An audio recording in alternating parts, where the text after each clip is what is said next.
कक्षा 9वीं के विद्यार्थियों को यहाँ पे मैं आईएमपी प्रश्न बता देता हूँ। और अगर 10वीं के विद्यार्थी यहाँ पे आ रहे हैं तो आप होम में जाओ, होम से आपको पूरे आईएमपी प्रश्नों की सूची मिल जाएगा। तो चलो आगे बढ़ते हैं। तो यहाँ पे देखो पहला प्रश्न क्या है, सर्प एवं कछुए को एक साथ रखने का क्या आधार है। तो इसका आंसर आप देख सकते हो, ये रहा इसका आंसर। ठीक है, बहुत आसान आंसर है, इसलिए इसे एक साथ रखते हैं क्योंकि दोनों में नमी युक्त त्वचा होता है, अभाव होता है, मतलब अभाव रहता है, इनकी त्वचा पर बाल नहीं होते। कछुआ के में भी बाल नहीं होते और ना ही सांप के में बाल होते हैं। ठीक है, इसलिए दोनों को एक साथ रखा जाता है।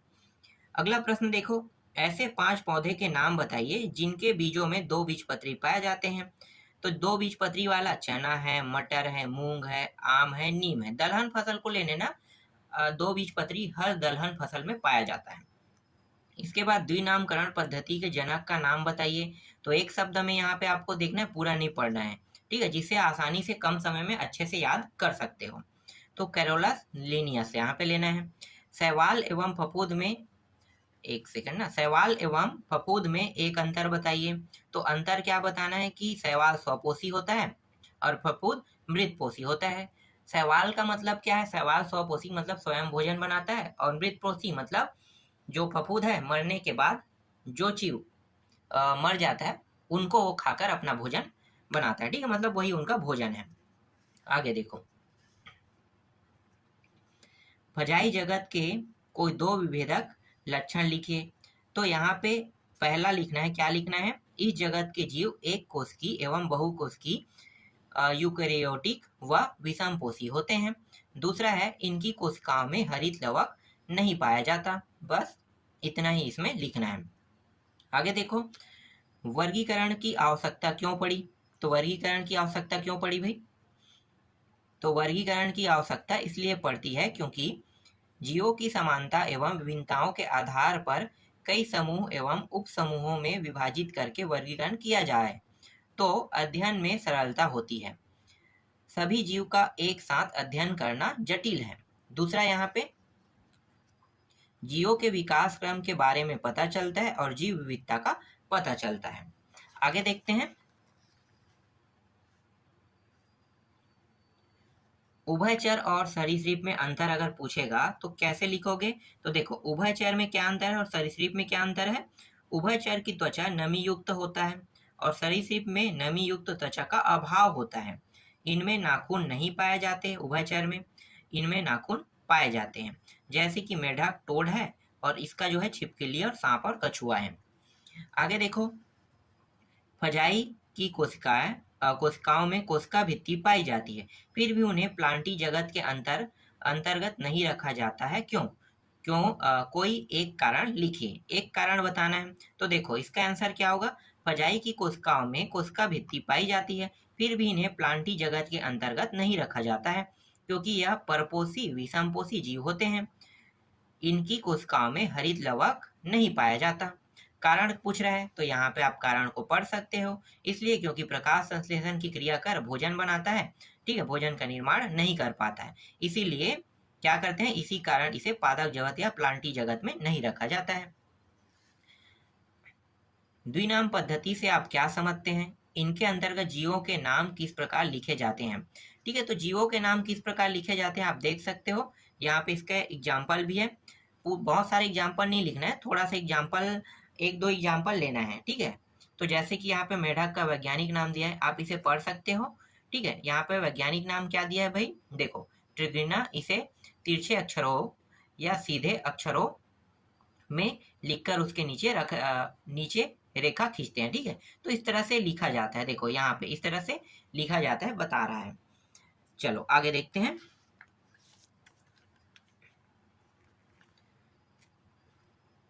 इसके बाद देखो 6वां प्रश्न, बिल्ली, चूहा, चमगादड़ में समान लक्षण कौन कौन से हैं। ठीक है, तो समान लक्षण बताना है। तो यहाँ पे इसको देख सकते हो, ये बहुकोशिकी, यूकेरियोटिक व विषमपोषी होते हैं। इनमें मतलब ये दोनों की बात करें, दोनों में पाया जाता है ना, बिल्ली, चूहा, चमगादड़, मतलब इन सभी में समान लक्षण है। इसी तरह से इनकी कोशिकाओं के चारों ओर कोशिका भित्ति नहीं पाई जाती। ठीक है, ये तीनों में नहीं पाया जाता। इसके बाद इनकी कोशिकाओं में हरित लवक नहीं पाया जाता। ठीक है, इनमें प्रजनन अंग पाए जाते हैं। तो कुछ पाया जाता है, जो पाया जाता है वो सभी में पाया जाता है, और जो नहीं पाया जाता वो किसी में नहीं पाया जाता है। समझ में आ गया? देखो नेक्स्ट प्रश्न, एंजियोस्पर्म पौधे के 3 विशिष्ट लक्षण लिखिए। तो 3 विशिष्ट लक्षण लिखना है। तो देखो यहाँ पे एक है जननांग पुष्प होते हैं, दूसरा है वायु कीट जल जंतुओं द्वारा होता है, इनमें दोबारा निषेचन पाया जाता है। आगे देखो टेरियो टेरिडो फाइटा समूह के 3 विशिष्ट लक्षण बताइए। तो इसको आप देख सकते हो, यहाँ पे इसका आंसर लगा हुआ है। ठीक है, आगे बढ़ते हैं। जैव विविधता से आप क्या समझते हैं, इसका महत्व बताइए।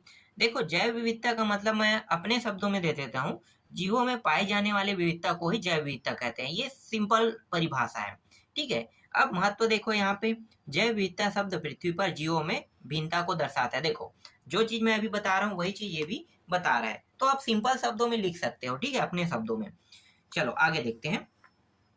इसके बाद नेक्स्ट है, इन जीवों के वैज्ञानिक नाम क्या है? मेढक, शेर, गौरैया, मनुष्य। तो यहाँ पे वैज्ञानिक नाम लिखा हुआ है, याद कर लेना। ठीक है, जैसे कि यहाँ पे आप देख सकते हो, जगत प्रोटिस्टा के एक कोशिका जीव अमीबा का नामांकित चित्र बनाइए। तो यहाँ पे आप देख लो नामांकित चित्र कैसे बनाया जाता है। ठीक है, एक प्रश्न यहाँ पे, 5 जगत वर्गीकरण के क्या आधार है? ठीक है, वे 5 जगत कौन से, विस्तार से समझाइए। तो ये बहुत बड़ा प्रश्न है, इसको अब अभी याद मत करो। ठीक है, इसका उत्तर मैं अभी नहीं दूंगा। और एक और प्रश्न है, देखो कई बार क्या होता है कि ये प्रश्न कई बार ना आते भी हैं, जैसे कि नॉन कार्ड डेटा और कार्ड डेटा में अंतर। तो आप देख सकते हो यहाँ पे कार्ड डेटा और नॉन कार्ड डेटा में अंतर दिया हुआ है, तो आप इसे याद कर सकते हो। बहुत ज्यादा याद नहीं करना है, जितना मैं बता रहा हूँ सिर्फ उतना याद करना है। अब नेक्स्ट अध्याय पे आते हैं। ठीक है, दूसरा अध्याय पे क्या क्या प्रश्न ऐसे हैं जिनको हम देख सकते हैं, या इसके अलावा और भी कुछ प्रश्न है जिसको मैंने हटा दिया। ठीक है, एक प्रश्न था अध्याय 1 में, जिम्नोस्पर्म था और एंजियोस्पर्म था, मैंने हटा दिया इसे। ठीक है, बाद में देखेंगे इनको। अभी हम अध्याय 2 पे आते हैं। तो अध्याय 2 से प्रश्न क्या क्या आपको देखने को मिल सकता है? संभावना। ठीक है, तो संभावना, इसमें भी बहुत ज्यादा प्रश्न नहीं है, बहुत कम कम प्रश्न है, मैं आपको दिखाता हूँ। यहाँ पे देख सकते हो, निम्नलिखित में से पदार्थों को पहचानिए। पानी, हवा, कुर्सी, पत्थर, फूल की सुगंध, लोहा, विचार। तो पानी, हवा, कुर्सी, पत्थर, लोहा पदार्थों के उदाहरण हैं। ठीक है, ये सब पदार्थ के उदाहरण है। तो पदार्थ को पहचानना था, तो हर चीज पदार्थ है। ठीक है, तो क्या पहचानना है भाई? जब सब के सब पदार्थ से मिलकर बनाए तो पदार्थ ही है। दूसरा देखो, एक अभिक्रिया में 20 ग्राम ये ए लिखा है तथा 40 ग्राम बी के सहयोग से 25 ग्राम सी और 15 ग्राम डी तथा 20 ग्राम ई बनता है। इन प्रेक्षणों द्वारा द्रव्यमान संरक्षण नियम को बताइए। तो कैसे बताओगे? तो यहाँ पे देखो इन्होंने कैसे बताया है कि ए और पी को, मतलब ए और बी को क्या कर दिया, प्लस। अब ये तीनों एक साथ है, देखो 1 2 3, तो तीनों को प्लस कर दो। इस तरह से ए बी सी तीनों को योग कर दिया यहाँ पे। इसके बाद क्या कह रहा है? द्रव्यमान संरक्षण के नियम के अनुसार किसी रासायनिक अभिक्रिया में द्रव्यमान को न तो उत्पन्न किया जा सकता और न ही नष्ट। अब यहाँ पे ये ऊर्जा की परिभाषा है, इसी को ना इन्होंने द्रव्यमान की भी परिभाषा दे दिया है। ऊर्जा का परिभाषा ये होता है ना, ऊर्जा संवेग संरक्षण का नियम पूछते हैं तो दोनों में देखो बस थोड़ा सा चेंज किया है। तो ऊर्जा संवेग संरक्षण और द्रव्यमान दोनों एक जैसा लग रहा है। आगे देखो तीसरा प्रश्न क्या कह रहे हैं? निम्नलिखित मिश्रण में से विलयन, कोलाइडी तथा निलंबन की पहचान करे। कीचड़, दूध, नमक का जल घोल। ठीक है, तो यहाँ पे पहचान करना है। तो देखो कीचड़ निलंबन है, दूध कोलाइड है, नमक का जल घोल विलयन है। ठीक है, बहुत आसान है, आपको पता चल जाएगा भाई नमक घुलता है मतलब विलयन होगा, और दूध जो है वो कोलाइडी है, कोलाइडी नाम से जाना जाता है, तो इसे कोलाइड लेना है। आगे देखो चौथा प्रश्न, निम्नलिखित मिश्रण में से कौन टिंडल प्रभाव प्रदर्शित करता है? तो स्याही का जल में विलयन, यही क्या करता है? टिंडल प्रभाव करता है। ठीक है, इन सभी ऑप्शनों में से। आगे देखो 25 ग्राम कपड़े धोने के सोडे को 1 किलोग्राम जल में घोलकर विलयन बनाया गया। इस विलयन की सांद्रता प्रतिशत में ज्ञात कीजिए। तो ज्ञात करना है तो आप ऐसे ज्ञात कर सकते हो। देखो पहले तो ये पूरा इन्होंने लिखा है कि क्या क्या चीज दिया है। 1 किलोग्राम मतलब 1000 ग्राम को बोलते हैं। ठीक है, तो इस किलोग्राम को हमने 1000 ग्राम में तब्दील कर लिया, बदल लिया। अब क्या करेंगे? अब इन दोनों को जोड़ देंगे। जोड़ेंगे तो कितना प्राप्त होगा, इतना प्राप्त होगा, ठीक है, 1250 प्राप्त होगा। अब क्या करेंगे, ये जो 1250 है ना, एक सेकंड, क्या है ये 250 है ना, इसको इससे भाग दे देंगे, इससे 1250 से भाग देंगे 250 को और गुणित कर देंगे 100, तो प्रतिशत निकल जाएगा। ठीक है, ये शॉर्टकट तरीका है। अगर शॉर्टकट तरीका से बताया जाए तो बहुत कम समय में ना अच्छे से समझ में आता है। चलो आगे देखते हैं। इसके बाद देखो चावल वाला आता है।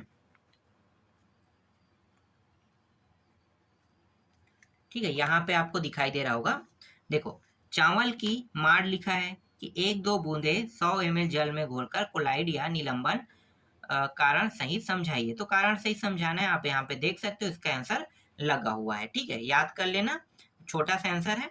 आगे देखो, निम्नलिखित को तत्व तथा यौगिक में वर्गीकृत करें। तो पोटेशियम, चूना, गंधक, कपड़े धोने का सोडा, कार्बन, लेड, सिरका, ये सब दिया हुआ है। तो दोनों को अलग अलग करना है। तो ये तत्व है सभी के सभी, और ये सभी के सभी यौगिक है। अलग हो गया, आगे बढ़ते हैं। देखो नमक क्या है, तत्व, यौगिक या मिश्रण समझाइए। तो देखो यहाँ पे सोडियम में जो होता है वो प्लस आवेश रहता है, और क्लोराइड जो होता है वो माइनस आवेश रहता है। दोनों मिलके क्या बनता है, नमक का निर्माण करते हैं, जिसे हम सोडियम क्लोराइड कहते हैं। ठीक है, इसे आसानी से पृथक नहीं किया जा सकता, अतः साधारण नमक सोडियम क्लोराइड का एक यौगिक होता है। आगे देखो, निम्नलिखित की उदाहरण सहित व्याख्या कीजिए। शुद्ध पदार्थ, संतृप्त विलयन, कोलाइडी।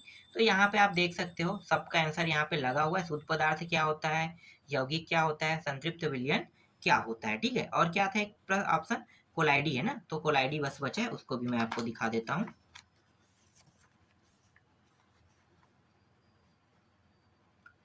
देखो निलंबन भी, एक सेकंड यहाँ पे है, पूरा दिखाता हूँ मैं आपको। ठीक है, ये रहा, यहाँ से आप देख सकते हो, और है क्या, हाँ ठीक है, यहाँ से याद है उसका।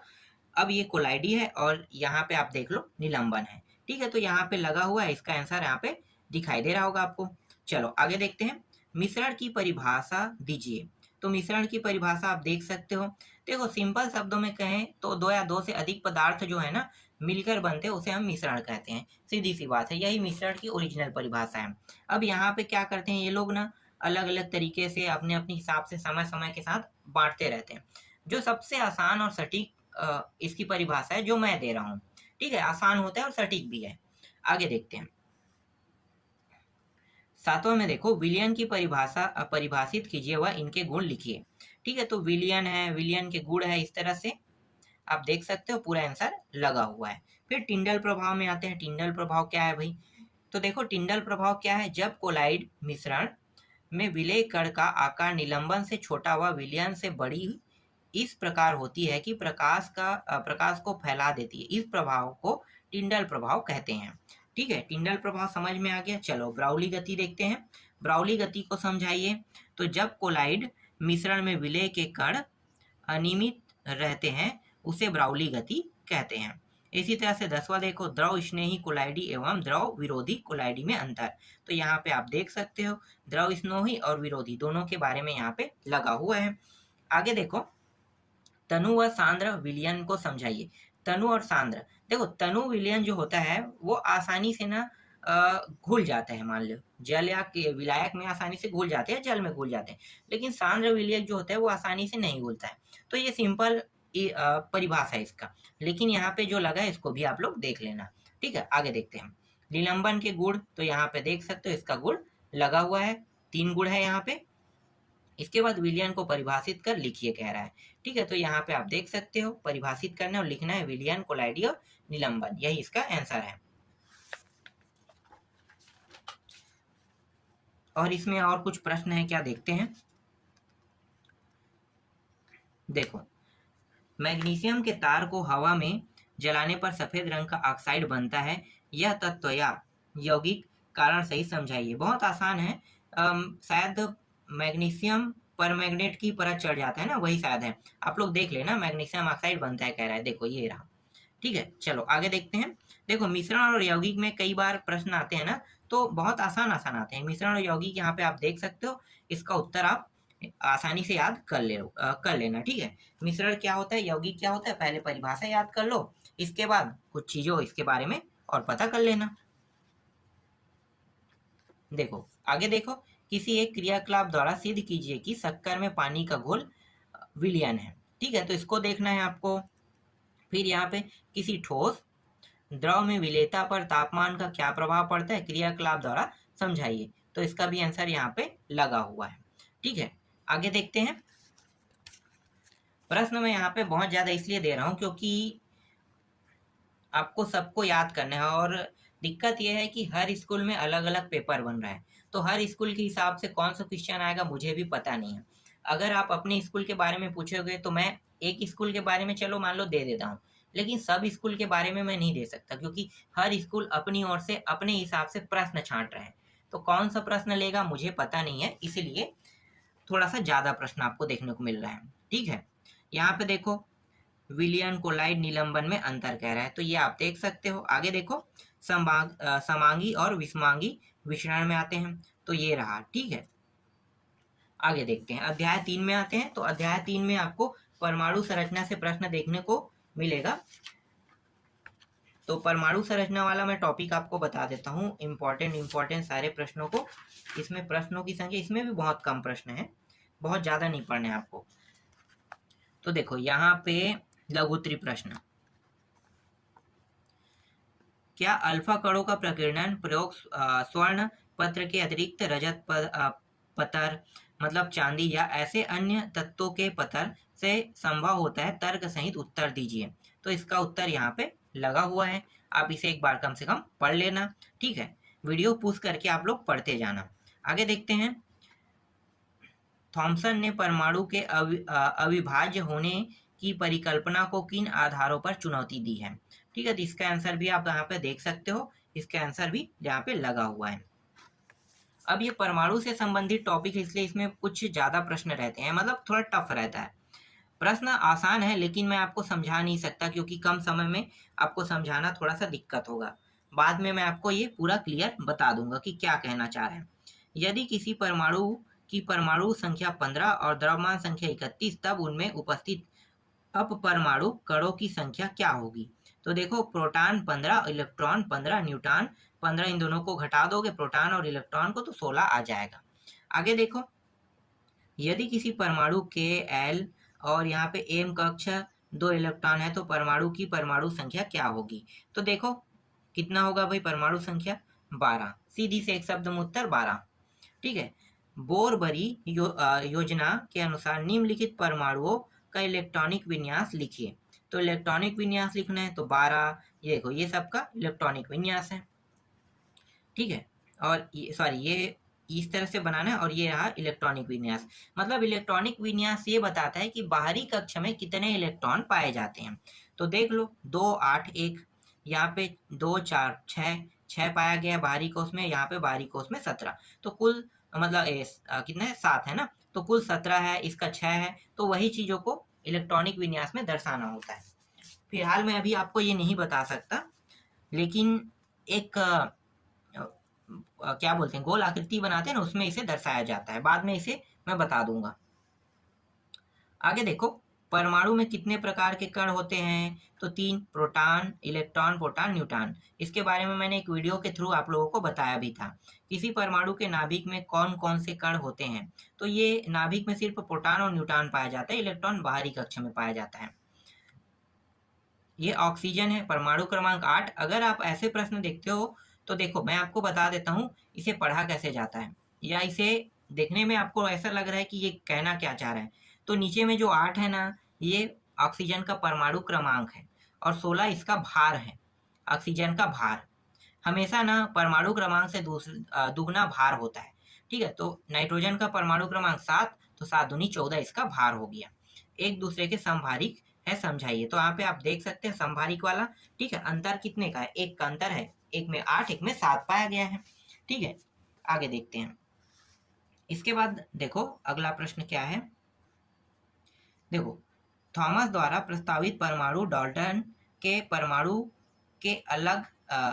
से अलग कैसे है? ठीक है, तो यहाँ पे इसका आंसर पूरा लगा हुआ है, आप देख सकते हो। चलो आगे बढ़ते हैं। यहाँ पे देखो फिर आ गया, क्या आ गया भाई, समभारिक को स्पष्ट कीजिए। तो आपको बार बार याद नहीं करना है, इन दोनों में से एक प्रश्न को याद कर लेना, दोनों का उत्तर जो है सेम है। ठीक है, आगे देखते हैं। रेडियोधर्मी समस्थानिकों का उपयोग बताइए। तो यहाँ पे आप देख सकते हो, ठीक है, इसका उपयोग क्यों किया जाता है, आगे देखते हैं।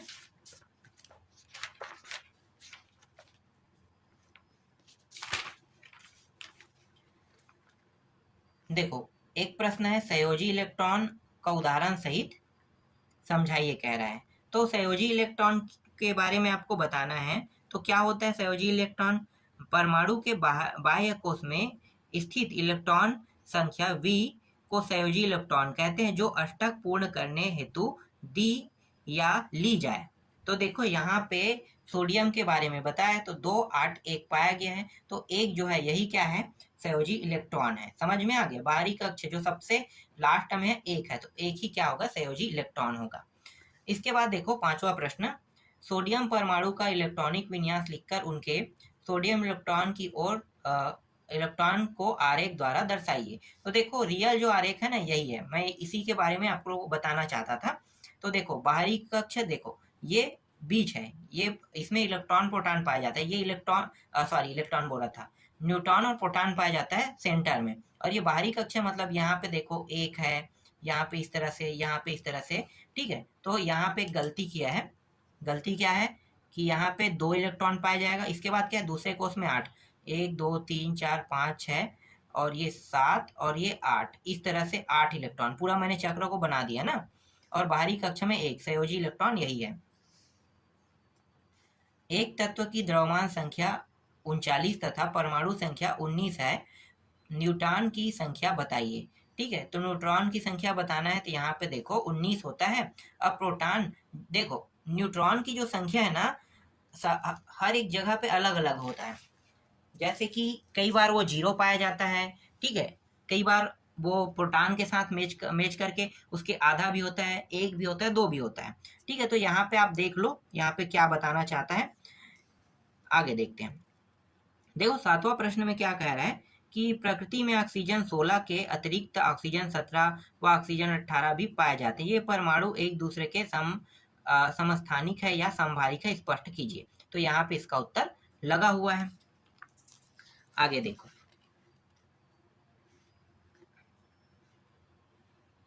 इसके बाद देखो परमाणु विद्युत उदासीन होता है क्यों? ठीक है, तो इसका उत्तर आप देख सकते हो, यहाँ पे इसका भी उत्तर लगा हुआ है। अब देखो ब्रोमीन 79 और ब्रोमीन 81 प्रकृति में क्रमशः 50.69% और 49.31% पाए जाते हैं। तो ब्रोमीन की औसत परमाणु भार क्या होगा? तो औसत परमाणु भार बताना है, तो इसे सॉल्यूशन करना है आपको। ठीक है, तो सॉल्यूशन करना है तो कैसे करेगा, देखो यहाँ पे क्या करेंगे, ब्रोमीन को पहले 100% के रूप में मानेंगे, ठीक है, जिसमें से ब्रोमीन 79 इतने प्रतिशत के आसपास है और ये इतने प्रतिशत। ठीक है, दोनों को हमने क्या मान लिया, यहाँ पे जो है इसे मैंने प्रतिशत के रूप में दर्शा दिया। अब क्या करेंगे, जो ब्रोमीन 79 है इसका भार है ये रहा, ठीक है, इसके साथ गुणा कर देंगे किसका, उसी के हिस्से का। किसका, देखो ये इसका हिस्सा है तो इसके साथ गुणा होगा, ये इसका हिस्सा है तो इसके साथ गुणा होगा। तो देखो सेम टू सेम दोनों का गुणा हुआ है। ठीक है, इसका मान कितना है, देखो गुणा होने पर ये मान प्राप्त हुआ। अब क्या करेंगे, अब जो मान हमें प्राप्त हुआ है इन दोनों मानों को क्या करेंगे, दोनों को जोड़ देंगे और अपान 100 कर देंगे। ठीक है, इनको और इनको क्या कर देंगे, जोड़ देंगे और जोड़ने के बाद इस तरह से अपान 100 कर देंगे। ठीक है, 100 कर दोगे तो जब पूरा काटोगे तो ये मान आपको प्राप्त होगा। तो बस क्या करना है, बहुत आसान है, समझ में आ गया। पहले इन दोनों को गुणा कर देना है और इन दोनों को गुणा कर देना है, क्योंकि ये ब्रोमीन 79 है और ये ब्रोमीन 81 है। तो 79 का गुणा इसके साथ और 81 का गुणा इसके साथ, दोनों को गुणा करने के बाद दोनों के मान को, उत्तर जो प्राप्त होगा उसे जोड़ देना है और जोड़ने के बाद 100 से भाग दे देना है, जैसे कि यहाँ पे किया है। बस इतना ही करना है, तो आंसर आपका इतना आ जाएगा। इसके बाद दूसरा प्रश्न देखो, यहाँ पे ऑक्सीजन है 8, मतलब परमाणु क्रमांक, परमाणु भार जो है 16 है, तो 7 और 14 नाइट्रोजन का है। तो संयोजी इलेक्ट्रॉन ज्ञात कीजिए। संयोजी इलेक्ट्रॉन का मतलब बाहरी कक्ष में कितने इलेक्ट्रॉन पाए जाते हैं। तो देख लेते हैं भाई, तो यहाँ पे अगर ऑक्सीजन को करते हैं तो ऑक्सीजन में यहाँ पे 6 पाया गया है, नाइट्रोजन में देखते हैं तो नाइट्रोजन में 5 पाया गया है। समझ में आ गया? ठीक है, देखो आगे अब आते हैं अगले प्रश्न में, बोर के परमाणु मॉडल की व्याख्या कीजिए। तो देखो बोर का परमाणु मॉडल है, ये पूरा उत्तर है, आपको देखना है। बहुत ज़्यादा पढ़ने की आवश्यकता नहीं है, थोड़ा बहुत पढ़ लेना और इसमें से थोड़ा थोड़ा काट के पढ़ना, ठीक है। अभी मैं फिलहाल आपको समझा नहीं पाऊंगा। बोर के परमाणु मॉडल के 4 टॉपिक है। इन चारों टॉपिकों को ना अगर एक एक लाइन याद कर लोगे तो आसानी से याद हो जाता है, लेकिन इसमें वो टॉपिक नहीं दिया है। आगे देखो, डाल्टन के परमाणु वाद की विवेचना कीजिए कह रहा है। तो यहाँ पे भी इसका भी उत्तर लगा है, आप लोग देख सकते हो, ठीक है। तो याद कर लेना, आसान आसान प्रश्न है, बहुत ज्यादा नहीं बता रहा हूँ, बस 4 ही टॉपिक बता रहा हूँ इसमें।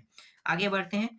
थॉमसन ने परमाणु, एक सेकंड, आपको दिखाई दे रहा है? नहीं दिखाई दे रहा, ठीक है। देखो आप, थॉमसन ने परमाणु के अविभाज्य होने की परिकल्पना को किन किन आधारों पर चुनौती दी है? तो इसका उत्तर भी यहाँ पे लगा हुआ है। अब यहाँ पे अगला प्रश्न है, रदरफोर्ड का अल्फा कण प्रकीर्णन प्रयोग क्या था? इस आधार पर उन्होंने परमाणु संरचना के संबंध में क्या निष्कर्ष निकाले? ठीक है, तो इसका भी उत्तर यहाँ पे लगा हुआ है, आप देख सकते हो, ठीक है। तो पूरा का पूरा आपको देखना है। अब जितना याद कर सके उतना याद करना, जितना समझ पाओ उतना समझना। पूरा याद नहीं होता तो कोई बड़ी बात नहीं है, ठीक है। जितना याद होगा उतना ही आपको कम से कम देखना है। और कुछ है क्या? नहीं है, ठीक है, हटा दो। यहाँ पे और टॉपिक था, मैं पूरा काट दिया हूँ, ठीक है। इसके बाद जो अगला अध्याय है उसको मैं आपको नेक्स्ट वीडियो में बताऊंगा, क्योंकि समझाने के कारण वीडियो लंबा बन रहा है।